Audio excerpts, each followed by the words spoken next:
ನಮಸ್ಕಾರ.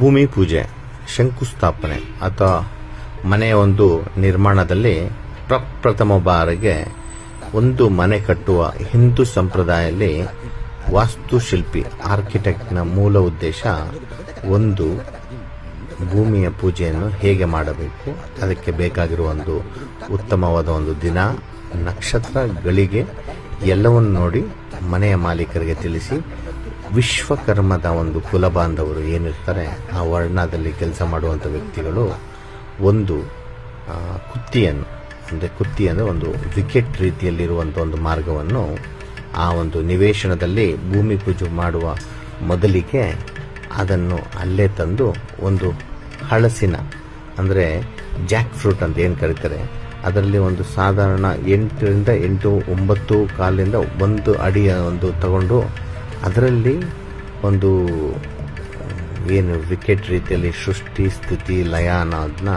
ಮೂರನ್ನು ಸಾಂಪ್ರದಾಯಿಕವಾಗಿ ವಿಕೆಟ್ ಮುಖಾಂತರ ಅವರು ಮಾಡಲಿಕ್ಕೆ ಪ್ರಯತ್ನ ಪಡ್ತಾರೆ.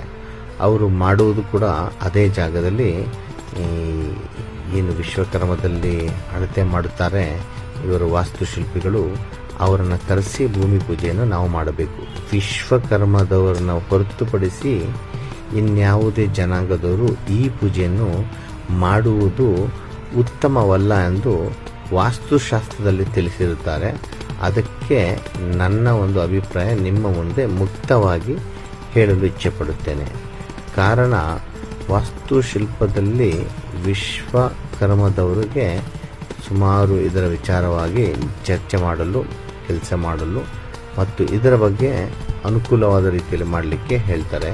ನೋಡಿ, ಒಂದು ಹಳಸಿನ ಒಂದು ಏನು ಮರದ ಒಂದು ತುಂಡಿದೆ ಅದನ್ನು ತೆಗೆದು ಅದಕ್ಕೆ ಒಂದು ರೂಪವನ್ನು ಕೊಡುವಂಥ ಒಂದು ಕಲಾಶಿಲ್ಪ ಇವರಿಗೆ ತಿಳಿದಿದೆ. ನೋಡಿ, ಈ ರೀತಿಯಲ್ಲಿ ಒಂದು ಒಂದು ವಿಕೆಟ್ ಮುಖಾಂತರಷ್ಟು ಸುಂದರವಾದ ಒಂದು ಕಲೆನ ಇವರು ಈ ಒಂದು ಹಳಸಿನ ಒಂದರಲ್ಲಿ ಮಾಡ್ತಾರೆ.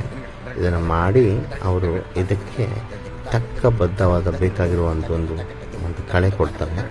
ಆ ಕಳೆಯಲ್ಲಿ ಇದಕ್ಕೆ ಬ್ರಹ್ಮನ ರೂಪ, ವಿಷ್ಣುವಿನ ಒಂದು ರೂಪ ಮತ್ತು ಶಿವನ ರೂಪವನ್ನು ಸೃಷ್ಟಿ, ಸ್ಥಿತಿ, ಲಯ ಅಂತ ತಿಳಿಸಿ ಅದನ್ನು ತುಂಬ ತುಂಬ ಸುಂದರವಾಗಿ ನೋಡಿ ಅಷ್ಟು ಒಂದು ವೈಭವೀಕರಣವಾಗಿ ಮಾಡ್ತಾರೆ.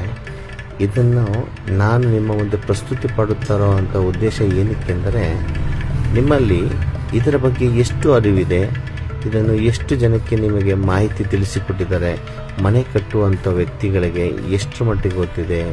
ಇದು ಒಂದು ಕಾಂಪಸ್ನಲ್ಲಿ ಒಂದು ಏನು ದಿಕ್ಸೂಚಿಯಲ್ಲಿ ನಮ್ಮ ಲೆಕ್ಕಾಚಾರನ ನೋಡ್ತಿರುವಂಥ ವಿಚಾರ.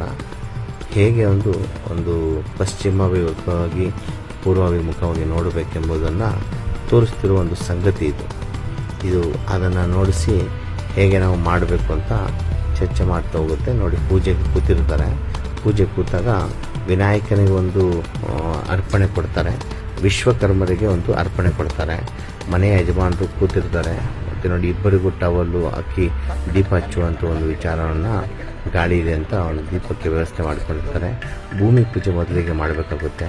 ಅದನ್ನು ಅಗೆದುಕೊಂಡು ದಕ್ಷಿಣದಿಂದ ಉತ್ತರಕ್ಕೆ ಮತ್ತು ಪಶ್ಚಿಮದಿಂದ ಪೂರ್ವಕ್ಕೆ 5 ಬಾರಿ ಅಗಿಬೇಕೆಂದು ಒಂದು ವಾಡಿಕೆ ಇದೆ.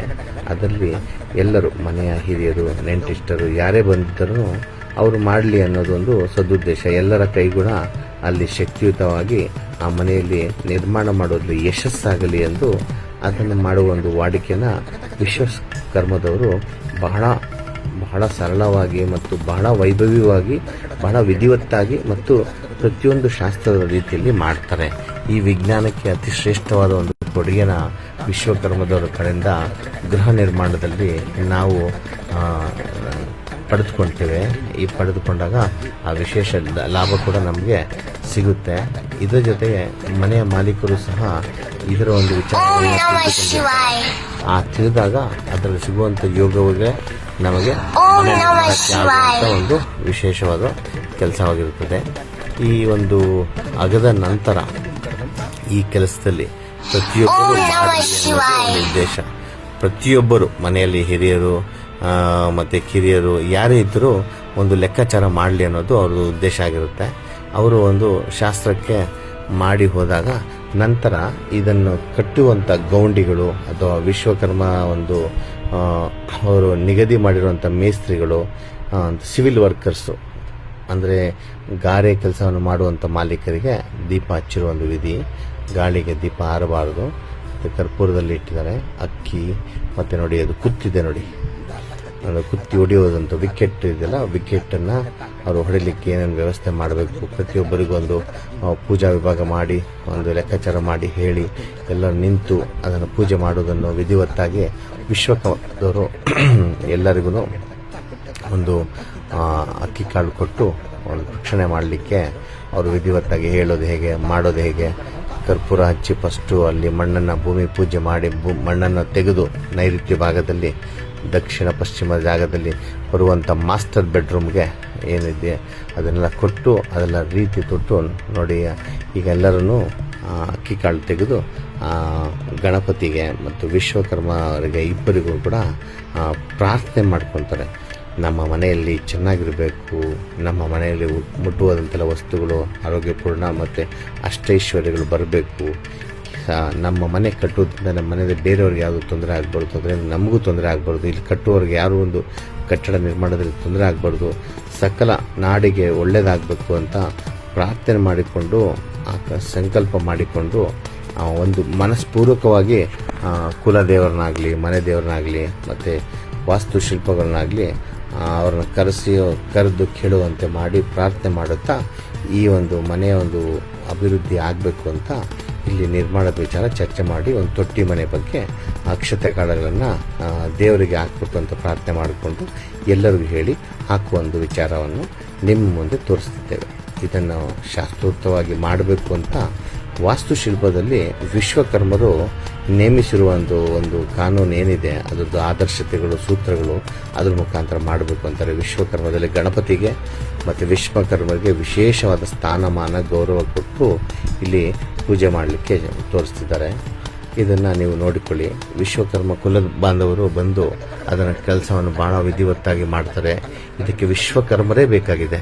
ಅವರಿಗೆ ಗೊತ್ತಿರುವ 5 ವಿದ್ಯೆಗಳಲ್ಲಿ ಕಬ್ಬಿಣದ ವಿದ್ಯೆ, ಕಾರ್ಪೆಂಟರ್ ಬಡಿಗೆಯ ವಿದ್ಯೆ, ಚಿನ್ನದ ಒಂದು ವಿದ್ಯೆ, ಜೀವಕಳೆ ಕೊಡುವಂಥ ಶಿಲ್ಪವಿದ್ಯೆ, ಮತ್ತು ಈ ವಾಸ್ತುಸೂತ್ರದ ಒಂದು ವಿದ್ಯೆ, ಇದನ್ನು ಆಯವನ್ನು ಕೊಡುವಂಥ ವಿದ್ಯೆ, ಈ 5 ವಿದ್ಯೆಗಳನ್ನು ಇವರು ಬಹಳ ವಿಧಿವತ್ತಾಗಿ ಕಲ್ತಿರ್ತಾರೆ. ಇವರಿಗೆ ಅಲ್ಲಿಂದ ಬಂದಿರೋ ಒಂದು ಇತಿಹಾಸ ಕೂಡ ಇದರಲ್ಲಿದೆ ನೋಡಿ. ಆ ಒಂದು ಕುತ್ತಿಗೆ ಅವರು ಏನಿದೆ ಪಂಚಲೋಹದ್ದು ಅಥವಾ ಚಿನ್ನವನ್ನು ಅದಕ್ಕೆ ಲೇಪನ ಮಾಡೋದಂತೆ ಒಳಗೆ ಅದು ಚುಚ್ಚಿ ಅದರೊಳಗೆ ಸೇರಿಸ್ತಾರೆ. ಇದನ್ನು ಸೇರಿಸಿ ಇದಕ್ಕೆ ಅರಿಶಿನ ಕುಂಕುಮವನ್ನೆಲ್ಲ ಕೊಟ್ಟು ಅದಕ್ಕೆ ಬಹಳ ವಿಧಿವತ್ತಾಗಿ ಅದಕ್ಕೆ ಒಂದು ಅಲಂಕಾರ ಮಾಡಿ ಅದಕ್ಕೊಂದು ಜೀವದ ಶಕ್ತಿಯನ್ನು ಕೊಡುವಂಥ ರೀತಿಯಲ್ಲಿ ಮಾಡಿ ಇದಕ್ಕೆ ಇವರು ಬಹಳ ವಿಶೇಷವಾದ ಒಂದು ವೈಜ್ಞಾನಿಕವನ್ನು ಹಿನ್ನೆಲೆಯನ್ನು ತೋರಿಸ್ತಾರೆ.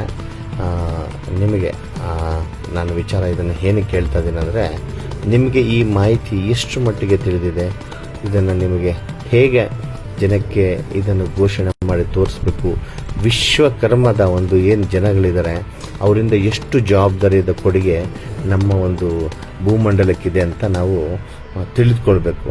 ಆ ವಿಶ್ವಕರ್ಮದವರಿಗೆ ಅಷ್ಟು ಸ್ಥಾನಮಾನ ಅಷ್ಟು ಗೌರವ ಇದೆ. ಎಲ್ಲವನ್ನೂ ಇವರು ಚಿನ್ನವನ್ನು, ಕಬ್ಬಿಣವನ್ನು ಮತ್ತು ವಾಸ್ತುಶಿಲ್ಪವನ್ನು ಮತ್ತು ಕಾರ್ಪೆಂಟ್ರ್ ಕೆಲಸ, ಒಂದು ಬಡಿಗೆ ವರ್ಕ್ ಒಂದು ಏನು ಕೆಲಸ ಇದೆ ಈ ಕೆಲಸವನ್ನು ಎಲ್ಲವನ್ನು ಇವರು ಮಾಡಿಕೊಂಡು ಹೋಗ್ತಾ ಇದ್ದಾರೆ. ಈ ಒಂದು ವಿಶೇಷವಾದ ಒಂದು ವಿದ್ಯೆನ ಇವರು ಕಲ್ತಿರೋದು ನಮ್ಮ ಭಾರತದ ಒಂದು ಸಂಸ್ಕೃತಿಗೆ ಒಂದು ವರವೇ ಸರಿ. ಇವರು ಕಲ್ತಿರೋ ವಿದ್ಯೆಯಿಂದನೇ ಎಷ್ಟೊಂದು ಮನೆ ನಿರ್ಮಾಣ ಆಗುತ್ತೆ, ಅರಮನೆಗಳಾಗ್ತವೆ, ಎಷ್ಟೊಂದು ಜವಾಬ್ದಾರಿಯಾದ ಒಂದು ಸುಂದರವಾದ ತಾಣ, ನೆಮ್ಮದಿಯ ತಾಣ ನಮ್ಮ ಮನೆ ಆಗುತ್ತೆ. ಈ ಮನೆಗಳಿಗೆ ಇವರ ಕಡೆಯಿಂದ ವೈಜ್ಞಾನಿಕವಾಗಿ ನಿಸ್ವಾರ್ಥವಾದ ಒಂದು ವಿಚಾರ ನೋಡಿ. ಹಕ್ಕಿ, ತೆಂಗಿನಕಾಯಿ, ಒಂದು ಬೆರಸೊಟ್ಟು, ಹೂ, ಫಲಪುಷ್ಪಗಳಿಂದ ಹಿಡಿದು ಎಲ್ಲವನ್ನು ಇಟ್ಟು ಬಹಳ ಸಾಂಪ್ರದಾಯಿಕವಾಗಿ ಪೂಜೆ ಮಾಡ್ತಾರೆ. ಪೂಜೆ ಮಾಡುವಾಗ ಇದಕ್ಕೆ ಬೇಕಾಗಿರುವ ಒಂದು ತೆಂಗಿನಕಾಯಿಗಳನ್ನು ತೆಂಗಿನಕಾಯಿಯಿಂದ ತಂದು ಅವರು ಹೇಗೆ ಪೂಜೆ ಮಾಡಬೇಕು ಅನ್ನೋದನ್ನು ತೋರಿಸಿ ಅದಕ್ಕೆ ಹೇಗೆ ಎಲ್ಲ ಕ್ಲೀನ್ ಮಾಡಬೇಕು ಅದನ್ನು ಕೂಡ ನಿಮ್ಮ ಮುಂದೆ ತೋರಿಸ್ತಿದ್ದೆ ನಾವು.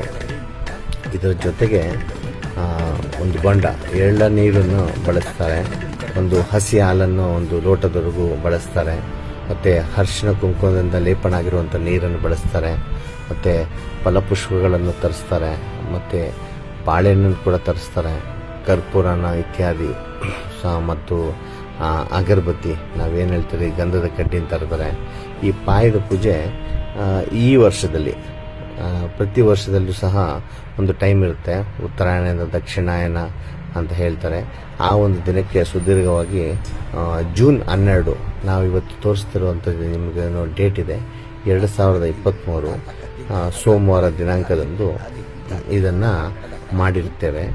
ಈ ಪೂಜೆಗೆ ವಿಶೇಷವಾಗಿ ಎಳನೀರು, ಬಾಳೆಹಣ್ಣು, ಅರಿಶಿನ ಕುಂಕುಮ, ಕರ್ಪೂರ ಇತ್ಯಾದಿಗಳನ್ನೆಲ್ಲ ತಂದು, ಫಲಪುಷ್ಪಗಳನ್ನು ತಂದು ನೈಋತ್ಯ ಭಾಗದಲ್ಲಿ ಇರುವಂಥ ಜಾಗವನ್ನು ಮಾರ್ಕ್ ಮಾಡಿ, ಆ ಮಾರ್ಕ್ ಮಾಡಿರೋ ಜಾಗದಲ್ಲಿ ಸಂಕಲ್ಪ ಮಾಡಿಕೊಂಡು, ಸಂಕಲ್ಪ ಮಾಡಿದ ನಂತರ ಒಂದು ಮನೆಗೆ ಬೇಕಾಗಿರೋ ಒಂದು ಏನು ಭೂಮಿ ಪೂಜೆಯಲ್ಲಿ ಗುದ್ದಲಿ ಪೂಜೆನ ನಾವು ಏನು ಕರಿತೀರಿ ಅದಕ್ಕೆ ಒಂದು ಸಮಸ್ತವಾದ ಒಂದು ಇಟ್ಟಿಗೆ, ಆ ಇಟ್ಟಿಗೆಯಲ್ಲಿ ನಾವು ವಿಶೇಷವಾಗಿ ಆ ಇಟ್ಟಿಗೆ ಯಾವುದೇ ಆಗಿರಲಿ ಆ ಇಟ್ಟಿಗೆಯನ್ನು ವಿಧಿವತ್ತಾಗಿ ಅಲ್ಲಿ ಒಂದು ದಕ್ಷಿಣ ಮತ್ತು ಪಶ್ಚಿಮ ಜಾಗದಲ್ಲಿ ಒಬ್ಬ ಏನು ಗೌಂಡಿ ಇದ್ದಾರೆ ಅಥವಾ ಮೇಸ್ತ್ರಿ ಇದ್ದಾರೆ ಅಥವಾ ಅದು ಕಾಂಟ್ರಾಕ್ಟ್ ಮಾಡ್ತಾರೆ ಅವ್ರ ಕೈಯಲ್ಲಿ ತೆಗೆಸಿ ಅದನ್ನು ತೆಗೆದುಕೊಂಡು ಹೋಗಿ ಅದನ್ನು ಅವರು ಕ್ಲಾಕ್ ವೈಸ್ ಹೋಗಿ ಮೇಸ್ತ್ರಿ ತೊಗೊಂಡೋಗ್ತಾರೆ, ತೆಗೆದುಕೊಂಡು ಹೋಗಿ ಅದನ್ನು ವಿಧಿವತ್ತಾಗಿ ನೈಋತ್ಯ ಭಾಗದಲ್ಲಿ ದಕ್ಷಿಣ ಪಶ್ಚಿಮ ಸೇರಿದ ಜಾಗದ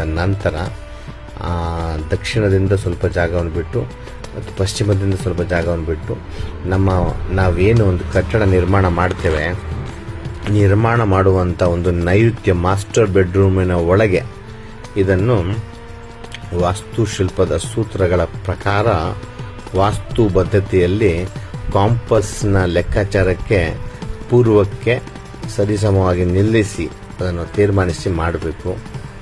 ಆ ಇಟ್ಟಿಗೆಯನ್ನು ತೆಗೆದುಕೊಂಡಿಟ್ಟ ನಂತರ ಮನೆ ಕೆಲಸ ಮಾಡುವಂಥ ವರ್ಗದವರು ಯಾರಾದರೂ ಸರಿ, ಹೆಣ್ಣು ಮಕ್ಕಳು ಗಂಡು ಮಕ್ಕಳು ಎಲ್ಲರೂ ಸೇರಿ ಅದಕ್ಕೆ ಒಂದು ಗೌರವಯುತವಾಗಿ ಅದಕ್ಕೆ ಶಾಂತಿ ಸಂದೇಶ ಕೊಟ್ಟು ಎಳನೀರನ್ನು ಹಾಕಿ, ಹಾಲನ್ನು ಕೂಡ ಹಾಕಿ ಮತ್ತು ಅಲ್ಲಿ ಬೇಕಾರೋ ಅರಿಶಿನ ಕುಂಕುಮ ಇವೆಲ್ಲವನ್ನು ನೋಡಿ ನಂತರ ಅದಕ್ಕೆ ಗೌರವವನ್ನು ಕೊಟ್ಟು ಆ ಪೂಜೆಯನ್ನು ಮುಕ್ತಾಯ ಮಾಡಬೇಕಾಗುತ್ತೆ. ಇದನ್ನು ವಿಶ್ವಕರ್ಮದವರು ಭಾಳ ಶಾಸ್ತ್ರೋಕ್ತವಾಗಿ ಮಾಡಲು ಪ್ರಯತ್ನಪಟ್ಟು ಈ ರೀತಿ ಒಂದು ಕಾರ್ಯಕ್ರಮ ನಿಮಗೆ ತೋರಿಸ್ತಿದ್ದೇನೆ. ಇದು ನಿಮ್ಮಲ್ಲಿ ಒಂದು ಭೂಮಿ ಪೂಜೆ ಬಗ್ಗೆ ಹೇಗೆ ನಾವು ಒಂದು ಒಡನಾಟ ಇಟ್ಕೊಬೇಕು ಅಂತ ನಿಮಗೊಂದು ಜನರಲ್ಲಿ ಅರಿವು ಮೂಡಿಸ್ಲಿಕ್ಕೆ ಈ ವಿಡಿಯೋನ ತೋರಿಸ್ತೇನೆ ಹೊರತು ಇನ್ಯಾವುದೇ ಒಂದು ಉದ್ದೇಶಗಳನ್ನು ನಾನು ಇಟ್ಕೊಂಡಿಲ್ಲ. ಇದರಲ್ಲಿ ನಿಸ್ವಾರ್ಥ ಇದೆ. ಕಾರಣ ಇಷ್ಟೇ, ಒಂದು ರೆಕಾರ್ಡ್ ಮಾಡಿರುವಂಥ ಒಂದು ವಿಚಾರ ನಿಮಗೆ ಹೇಗೆ ತೋರಿಸ್ಬೋದು ನೋಡಿ. ಅದು ಜಾಗ ತೆಗೆದಿರುವಂಥ ಹಳ್ಳ ಮಾಡಿರುವಂಥ ಜಾಗ ನೈಋತ್ಯದಲ್ಲಿ ಹಳ್ಳ ತೋಡಿದ ನಂತರ ಆ ಜಾಗಕ್ಕೆ ಇವರು ಶಾಂತಿ ಮಾಡಲಿಕ್ಕೆ ಮತ್ತು ಸ್ವಚ್ಛತೆ ಮಾಡೋಕ್ಕೆ, ಶುಭ್ರತೆ ಮಾಡಲಿಕ್ಕೆ ಅರಿಶಿನ ಕುಂಕುಮವನ್ನು ಲೇಪನ ಮಾಡ್ತಾರೆ. ಲೇಪನ ಮಾಡೋದೊಂದು ವಿಧಿವತ್ತಾಗಿ ಮಾಡ್ತಾರೆ. ಶುಭ್ರತೆ ಇರಬೇಕು. ಅರಿಶಿನ ಕುಂಕುಮಕ್ಕೆ ಒಂದು ಗೌರವ ಸ್ಥಾನವನ್ನು ವಿಶ್ವಕರ್ಮದವರು ಹೇಳ್ತಾರೆ. ಅರಿಶಿಣಕ್ಕೆ ಒಂದು ಗಣಪತಿ ಸ್ಥಾನ, ಕುಂಕುಮಕ್ಕೆ ಒಂದು ಸುಬ್ರಹ್ಮಣ್ಯನ ಸ್ಥಾನ ಇದೆ. ಮತ್ತು ನೋಡಿ ಅವರ ಕೈಯಲ್ಲಿ ಕುತ್ತಿ ಒಡೆಯುವಂಥ ಒಂದು ವಿಕೆಟು, ಆ ವಿಕೆಟಿಗೆ ಅವರು ಶಾಂತಿ ಕೊಟ್ಟು ಅಲ್ಲಿಂದ ಎಲ್ಲ ವಿಚಾರನ ಶುಭ್ರತೆ ಮಾಡಿ ನಂತರ ಪ್ರಾರ್ಥನೆ ಮಾಡ್ತಾರೆ.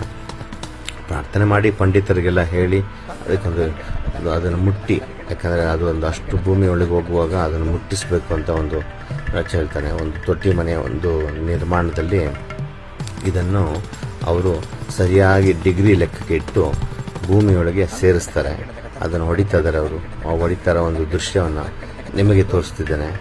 ಇದನ್ನು ನೀವು ಸಂಪೂರ್ಣವಾಗಿ ಯೋಚಿಸಿ ಯಾಕೆ ಈ ರೀತಿ ಮಾಡ್ತಾರೆ ಇದ್ರ ಬಗ್ಗೆ ನೀವು ಅಧ್ಯಯನ ಮಾಡಿ ನೋಡಿ. ಹಾಲು ಅದು ಹೊಡೆದ ನಂತರ ಹಳಸಿನ ಒಂದು ಏನು ಕುತ್ತಿದೆ ಅದಕ್ಕೆ ವಿಶ್ವಕರ್ಮರ ಕೈಯಲ್ಲಿ ಅದನ್ನು ಮುಟ್ಟಿಸದೆ ಹಾಲಿನಿಂದ ಅದಕ್ಕೆ ಪ್ರೋಕ್ಷಣೆ ಮಾಡ್ತಿದ್ದಾರೆ. ಮತ್ತು ಹಾಲನ್ನು ಹಾಕಬೇಕು, ಪ್ರತಿಯೊಬ್ಬರು ಹಾಲು ಹಾಕಬೇಕಲ್ಲಿ. ಹಾಗಾಗಿ ಹಾಲು ಹಾಕೋದ್ರಿಂದ ಎಷ್ಟು ಒಳ್ಳೆಯದಾಗುತ್ತೆ ಅನ್ನೋದನ್ನು ತೋರಿಸ್ತಾರೆ ನೋಡಿ. ಅದು ಕೂಡ ವಿಧಿವತ್ತಾಗಿ ಯಾವ ದಿಕ್ಕಿನಿಂದನೇ ಹಾಲು ಹಾಕಬೇಕು ಅಂತ ತೋರಿಸ್ತಾರೆ ನೋಡಿ. ಸೂರ್ಯನಿಗೆ ಮುಖ ಮಾಡಿ ಸೂರ್ಯನಿಗೆ ಬಿಡಬೇಕಾಗಿರೋ ಒಂದು ಜಾಗವನ್ನು ತೋರಿಸಿ ಮಾಡ್ತಿದ್ದಾರೆ. ಸ್ನೇಹಿತರೆ ನೋಡಿಕೊಳ್ಳಿ, ಹಾಲನ್ನು ಹಾಕುವ ಒಂದು ವಿಧಿವತ್ತನ್ನು ತೋರಿಸ್ತಿದ್ದಾರೆ. ಅವರು ಒಂದು ಶಾಸ್ತ್ರದ ಸೂತ್ರಗಳನ್ನು ಇಲ್ಲಿ ನಮಗೆ ಶಿಷ್ಟಾಚಾರ ಪರಿಪಾಲನೆ ಅಂತ ಹೇಳಿ ಮಾಡ್ತಾರೆ. ಮನೆ ಕಟ್ಟೋದು ನೋಡು ಮದುವೆ ಮಾಡಿ ನೋಡು ಅಂತ ಹೇಗೆ ಹೇಳ್ತಾರೆ. ಅದಕ್ಕೆ ಪ್ರತಿಯೊಂದು ಹಂತವನ್ನು ನೀವು ಬಳಸಿ